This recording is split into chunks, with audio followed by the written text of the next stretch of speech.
nag-aalala yung side ko na baka hindi ka mabuhay niyan, parang gano'n. Ba't ganon? Kumpleto naman siya. Bakit inisip nila na hindi kayang buhayin? May kasabihan tayo na wag nating i-underestimate yung kapwa natin, di ba? Sige, magbibigay si Daddy Frankie ng pambili ng gatas ng anak mo.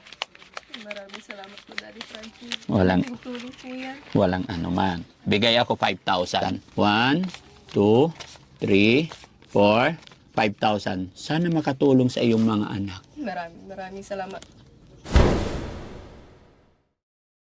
So yun mga kababayan, mga kabarangay, isang magandang umaga na naman po sa atin. At panibagong araw, panibagong vlog mga kababayan. At sa umagang ito ay may lumapit sa atin na isang kagawad. Si Kagawad Pulo Pinlac ng Barangay Butaw ng Malasiki. At andito tayo ngayon sa taong inilalapit ni Kagawad. Kaya sa mga taong nagiging tulay para makarating or matuntun ng Team Daddy Frankie, mabuhay po kayong lahat. Especially sa kay Kagawad Pulo, Kagawad Pinlac. Kababayan, samahan niyo po ako para kausapin natin itong nanay na inilalapit sa Team Daddy Frankie. Morning po! Hello po, Nay. Ay, magandang umaga po. Kumusta po kayo? Buti po nakapasyal po kayo. Kumusta po kayo, Nay? Islam po. Kilala niyo po si Kagawad Pulo. Opo.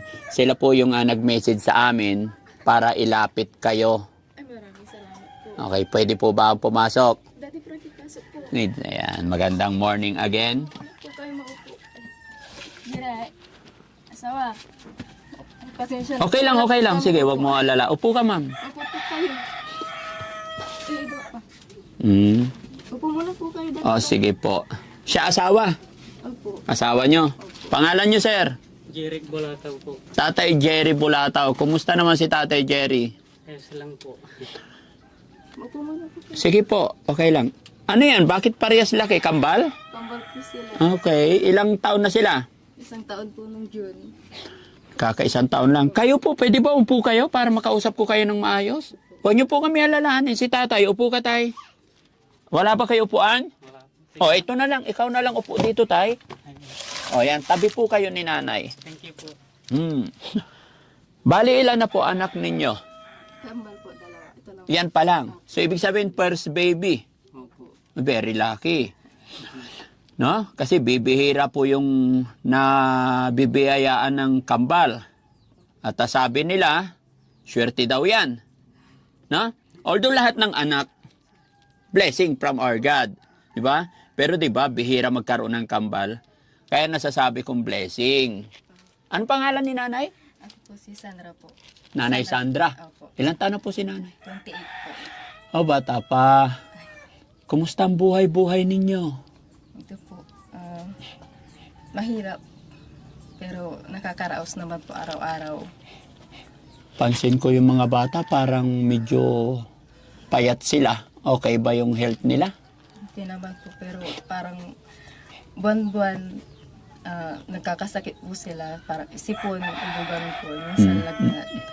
Normal sa bata yon. Basta importante, napapacheck up naman sila. Anong hanap buhay nyo po dito? Ako po, full-time po sa mga bata. Tsaka siya, nag-i-stick po siya. Taglang lang po. Kung minsan sumasama sa manggahan, ganun. Kung minsan pag walang mangga, yun po yung hanap buhay na yung stick. Si ma'am, full-time po kayo sa... Mga bata po. Full-time mother Opo. dito sa bahay. Okay. Kwento mo nga yung buhay mo. Saan nagsimula ang lahat? Ako po si Sandra, yung nga po, Sandra Razo Bolataw. Nakatira po sa Canan Norte. Bali, pinag-aral ng 4 years. Nagtrabaho naman po, nagturo almost 3 years sa private. Tapos, 2022, yun po, nakapasok po sa tutorial. Tapos 2023, doon po nakapag-asawa na. Na bali, hindi rin po ganun kadali yung pag-aasawa. Nung nag-asawa kami kasi biglaan siya. Hindi po gusto hindi po gusto nung side ko na agad po ako mag-asawa. Tapos lalo hindi pa po ako nakakatulong ng yung sobra parang ganun for sapat sa kanila. Kaya What do you mean? Sorry ma-interrupt kita. Anong sabi mo nakapag-aral ka? Anong course mo? Bachelor of Elementary Education po. Okay, and then? Bakit ka umiiyak? Dapat maging proud ka nung nakatapos ka. Ano naging problema sa side mo? Hindi po kasi gilat-langgap yung asawa ko. Ay, bakit? Dahil sa hirap ng buhay din po, sir. Ano lang, nag-aalala yung side ko na baka hindi ka mabuhay niyan, parang gano'n. Ba't ganon? Kumpleto naman siya. Bakit inisip nila na hindi kayang buhayin? May kasabihan tayo na wag nating i-underestimate yung kapwa natin, di ba? So, sino nagpaaral sa'yo? Bakit galit sila sa'yo? Sabi mo, galit sila sa'yo Yung kasi una hindi... lang po yun kasi biglaan po. Hmm? Biglaan po. At ito po yung nagpaaral sa akin Oo. na nasa abroad po nun sa Kuwait. Oo. Yung ate mo nasa Kuwait, pinag-aral ka niya. Opo. Tapos, Siyempre may expectation yun eh. Ate kasi siya. Opo. Ang expectation niya siyempre tsaka bunso po kasi ako. Opo. Naintindihan po siya. Oo. Sana hindi naman po siguro yun mababash. Hindi naman. Kasi ate yun. Yes. Maintindihan yun na lahat ng mga ate na nandyan kasi gusto lang nila yung kapakanan nung pinag-aral. Ganun. Na maganda yung magiging kinabukasan nung pinag-aral. Ganun. Opo. Na hindi lang dyan. Yung hindi ko po alam kasi hanggang ngayon, masakit pa rin talaga na hindi ko nabigay yung gusto nila. Hindi ko lang din, pero hindi ko pinagsisisihan na may kabal po ako. Opo. Yung hirap lang talaga ng buhay. Yun lang yung dumagdag na minsan parang may totoo. Disappoint yung ate mo sa'yo nung nag-asawa ka. Opo. Kasi biglaan din po. Biglaan. Opo. Pero GF naman po kaming dalawa nun since 2021. Oo. Tapos, kinasal po 2023. Ayun, tapos, nung kinasal, ayun, doon na po nag-start na naman lahat. Hanggang sa kinasal, parang hanggang ngayon din po, hindi pa din po siya. Pero ate ko lang po. Parang, so na-disappoint yung ate mo sa nangyari sa inyo. So hanggang ngayon, parang disappoint siya. You mean is hindi kanya kinakausap? Ay, hindi po, okay naman na po. Okay naman. Matagal naman na po. Nag-uusap po kami. Okay. Tapos, nabuntis po ako 2023. Yun, tumigil po ako ng 2024 sa pagtuturo or sa tutorial po. Kasi nag-tutorial po ako sa bayan.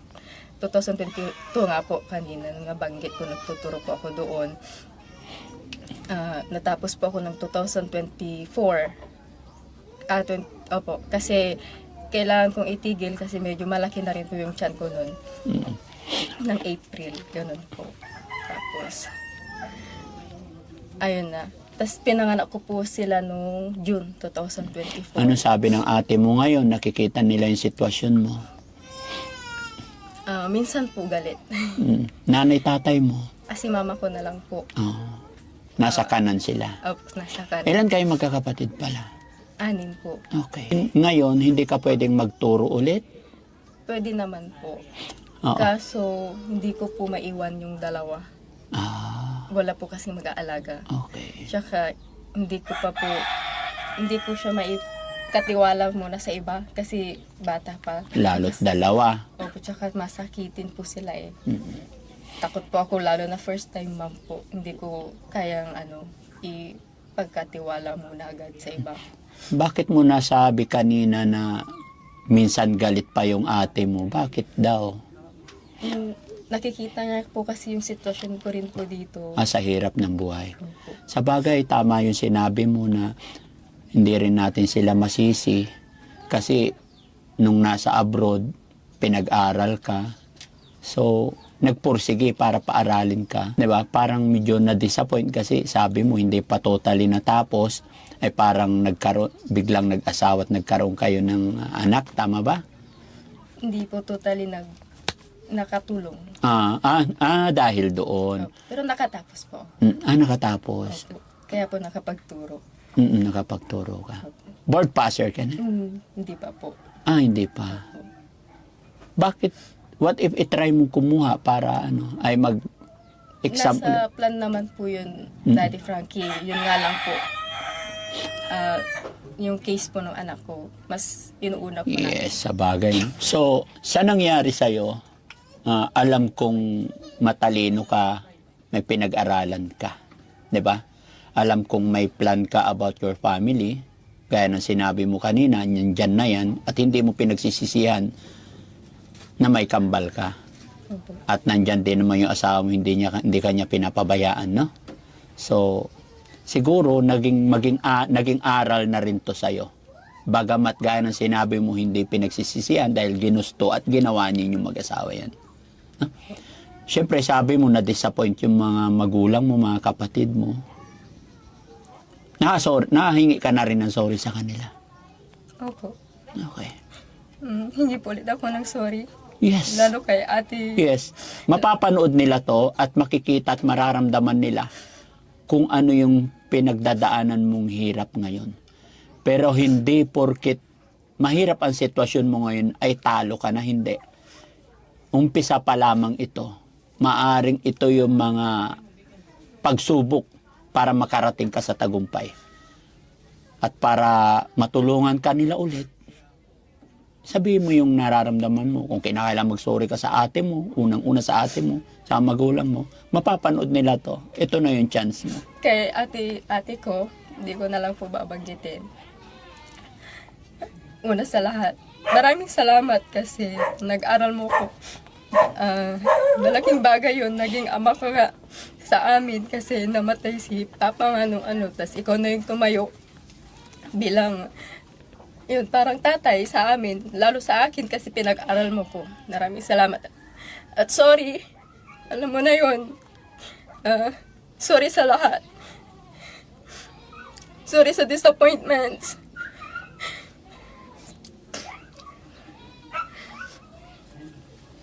Sorry damin. Kung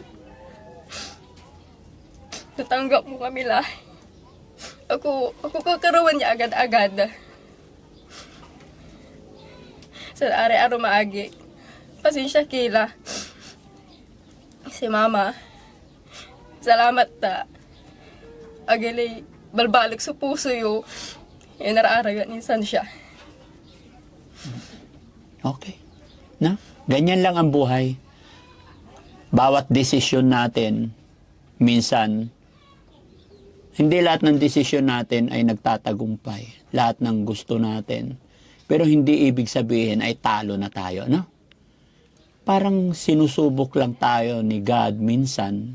Ilalagay niya tayo sa mahirap na sitwasyon para pagdating natin dun sa mga bagay-bagay ay maging ready na tayo, no? At least, humingi ka ng sorry sa iyong pagkakamali. At alam ko balang araw, maintindihan nila yon. Kung ano man yung mga pagsubok na dinadanas ninyong mag-asawa, sana mas patunayan nyo sa kanila. No? Dahil mga bata pa kayo. At hindi habang buhay ganyan kayo. No? May pag-asa pa, bata ka pa eh. No? Laban lang tayo. Okay? Ako si Daddy Frankie. Kilala nyo na ba si Daddy Frankie? Kumusta naman ng ano? So ito ang hanap buhay nyo? Opo. Ng asawa mo? Opo. Paano ang kitaan dyan? Per kilo ba? Hindi po. Per bundle po siya. Per bundle. Ibabundle po po. Ilang piraso sa isang bundle? 80 po. 80 piraso. Opo, So 80 bibilangin. Opo. Tapos 80 piraso babalutin. Opo, tapos yung tig, di ba po, babalutin po yung 80, tapos 10 ganon, 80. Oh, yun yung isang bundle. Opo, magiging parang 35 ganyan. 35. Tas yung Saan ba ito isa, ginagamit? 35. Sa barbecue ganon po. Or sa Kamuti Q? Opo, pwede ganon. Okay. Kailan nyo pa ito hanap buhay noon pa? Siya. Ay, yung asawa Yung mo. side po nila. So ikaw, tiga kanan ikaw, bali ikaw manugang dito. Opo, opo. Okay. Bahay po nung side po niya. So ito hindi nyo pa bahay ito? Wala po kaming bahay. Wala pa kayong bahay? Opo, bahay po nila. Okay, kaya napaka-importante ate talaga yung sa pag-aasawa. May plano sa buhay, no? Although gaya ng aking sinabi, may alam kong may plano ka at alam kong hindi ka pababayaan ni Lord. Ate, Nay, i-upload namin to sa YouTube, Facebook. Mapapanood ng mga kababayan natin. Pero itong ginagawa namin, lalong-lalo na sa pag-cover namin sa mga kwento ng buhay, ay ginagawa namin to para makatulong din kahit papano si Daddy Frankie. At pangalawa is para maging inspirasyon or kapulutan din ng ating mga anak, ng ating mga kapatid, ng mga nag-aaral at ng mga pinag-aaral pa. So, sa nangyari sa buhay mo, pwede bang bigyan mo kami ng advice or yung mga taong nag-aaral, makakapanood ng bidyong ito para kapulutan ng aral na hindi na sila maging padalos-dalos, lalong-lalo na sa naging sitwasyon mo. Sige po. Okay? Sa lahat po ng kabataan na nandyan, na nag-aaral or may trabaho na, sarili muna ninyo ang isipin at pamilya. Importante yun kasi naranasan ko yan. Naging selfish ako. So sa pagiging selfish ko, wala pang narating, naiwan sa ere. Pero hindi pa naman doon nagtatapos, alam ko. Pero kayo, dahil nandyan muna kayo, nag-aaral, may trabaho, i-enjoy. Una, i-enjoy nyo yan. Kasi, mahirap magsisi sa huli. Pangalawa, at huli na rin, pinaka-importante, sundin ninyo yung pamilya ninyo. Lalong-lalo na yung magulang ninyo. Kasi, proven and tested na nga yan. Mothers knows best, sabi nga nila. So pag sinundan nyo yung mga magulang ninyo, hindi kayo malilihis ng landas. Kasi alam na nila nakarating na sila doon. Tapos pag hindi ka pa nakinig, saan ka mapupunta? Yun yung tanong. Pag hindi ka nakinig, saan ka mapupunta? Yun lang po. Laging pakinggan yung At sumunod. Pamilya, magulang, dahil pagdating sa kagipitan, pamilya at kapatid pa rin ang Kakapitan. no? Tsaka tama yung sinabi mo. Mother know what is the best for us. No po. Di ba? Never nila tayong ipagkakaluno. No po. Kahit paulit-ulit nila tayong pagalitan, pagsabihan. Minsan sabihin natin bilang mga anak, nakakabingi ka na ma, nakakabingi ka na pa. Pero never pa rin silang magsasawa dahil hindi nila tayo matitiis. Okay? Sige, huwag ka na umiyak. Kaya mo yan, ha? Magbibigay ako ng... Oh. Anong milk ng mga anak mo? Bonakid po. Bonakid. Diba? Lang po. Hirap po talaga ng buhay. Oo. Tapos iniisip mo pa yung ibang problema. Lalo na sa bata. Kung ikaw na lang sana yung magkasakit. Kayang Wag lang pisi. Huwag na lang yung ano. Huwag lang yung anak. At kung may nagawa ka mang kasalanan, bakit ikaw na lang? Huwag na lang yung anak kasi wala pa Huwag mong isipin yun. Huwag mong isipin parusa or what. Yung pagkakasakit ng mga bata, normal po yan habang lumalaki kasama sa paglakihan, no? Mahalaga maging matatag ka lang bilang ina. Siguro ngayon, noon, nung pinagsasabihan ka ng mga magulang mo, parang hindi mo pa naintindihan lahat. Pero ngayon, nagkaroon ka na ng anak doon mo marirealize kung gaano kahalaga ang ating mga magulang, right? Diba? Dahil ngayon nanay ka na eh. Gagawin mo ang lahat para sa iyong anak, okay? Opo. Basta keep on praying lang tayo. Anong lunch ninyo ngayon? Anong ulam nyo? Wala pa po. Wala pa. Gaano kahirap yung ganun? Siyempre mag-iisip pa, pero andito lang tayo. How hard? Mas mahirap pa sa hard. Pero nakakaya naman po. Okay, sige. Pero huwag kang mag-alala gaya ng aking sinabi. Hanggat tayo nagtitiwala kay God, never niya tayong pababayaan, okay? Gaya na lang ng nangyari ngayon, dahil sabi mo, nagpapatuloy at nagtitiwala kay God, Opo. may isang taong inutusan, kumbaga may isang instrumento si God, gaya ni Kagawad na lumapit sa Team Daddy Frankie para matuntun ka namin. Opo. Okay? Laging may daan. Yes, di ba? Nakapag-aral ka, may pinag-aralan ka, alam ko, makakaahon kayo. No? Sige, magbibigay si Daddy Frankie ng pambili ng gatas ng anak mo.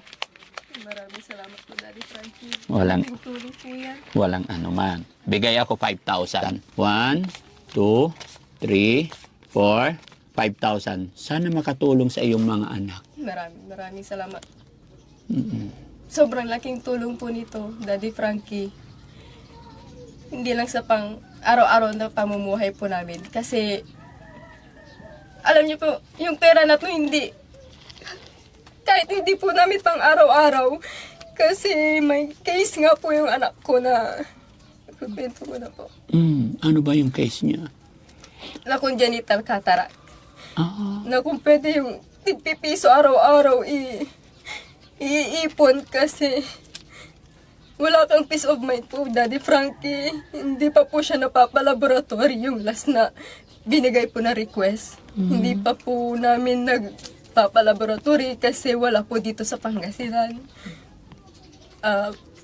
Possibly daw po sa Maynila. oh. Wala din po kaming pamasahe. Tapos, sabi din po nila baka mag 30K yung laboratory na po iyon kasi special na laboratory sa bata kasi nagkaroon po siya ng infection sa dugo. Lalo na congenital cataract po yun. Wala po kaming panggastos. Kaya yung bigay po ninyo, iipunin na lang po namin, Daddy Frankie. Very good. Opo. Okay. So mula nung sinabi ng doktor, hindi nyo pa napapatest Opo. yung gusto. Last Kailan pa nila August sinabi po, yun? August 29. Ilang buwan pa yung Yung last- baby nung time na sinabi nila yun? 1 year old po. Ano, ngayon lang na-discover. This year lang. Kakawan niya. So, may paraan pa para pag-ipunan ninyo, ano? Opo. Saan daw sa Maynila? Hindi ko pa din. Sa RIFM po. Ah, okay. Sa- Basta kaya yan, no? Mag-pray ka lang. Opo. Sigad lang nakakaalam ng lahat. Kausapin mo rin yung ate mo. Alam ko yung mga kapatid natin, magagalit lang sila sa umpisa. Sasabihin lang nila yung ano, pero hindi ka pa rin nila matitiis. Nahihiya lang po ako, Daddy Frankie. Mm-mm. Ayaw ko na pong maging pabigat. Mm. Do para sa anak ko. Kaya hanggat kaya ko po na humingi ng tulong sa ibang tao. Ganun na lang po yung ginagawa ko po muna. Alam ko po na tutulong sila kasi pamangkin. Yes. Pero ako mismo, nahihiya po. Naintindihan kita. Pero wag mong kakalimutan. Lagi mong tatandaan. Ang taong nagpapakababa ay siyang itinataas. Okay? Huwag tayong magpakataas. Piliin natin magpakababa lagi. Hayaan nating si God ang magtaas sa atin. Alam kong may pinag-aralan ka at maintindihan mo lahat ng mga sinasabi ko. Okay? Opo. Laban lang. Opo. Alam ko strong ikaw. Mag-usap lagi kayo ng asawa mo. Maghanap ng trabaho na daily, hindi yung extra. Okay? Opo. Salamat sa iyo at salamat sa Panginoon kasi natagpuan ka namin. Maraming salamat po. Tinagpuan niyo po ako. Okay. Anong masasabi mo? Nakatanggap ka ng blessing sa araw na ito? Daddy Frankie, maraming salamat. Malaking blessing po ito talaga. Sana po matulungan niyo po kami sa mga expenses po ng anak ko. Okay. Sa pagpapalaboratory hanggang sa pagpapasurgery po. Yes po. Sana hindi po itong huli. Hilingin natin kay God, no? Opo. So yun mga kababayan, mga kabarangay, no? Isang mapagpalang umaga na naman po sa atin lahat. Akala ko'y simpleng nanay, simpleng pamilya lang ang madaratnan ko dito. Yun pala ay isang nanay na nahihirapan sa kanyang mga anak. Sabi nga niya, kaya niyang tiisin ang lahat kung siya lang. Pero sa ngayon, dahil may problema pala ang kanyang anak, ay problema siya at nag-aalala. Kaya mga kababayan, mga kabarangay, i-share po natin ang bidyong ito para mas makatulong pa ang Team Daddy Frankie. At sana loobin ng Panginoon na makabalik pa kami dito. So, Nay, gaya na aking sinabi, nakabidyo to, pwede ka pong manawagan sa ating mga followers, subscribers.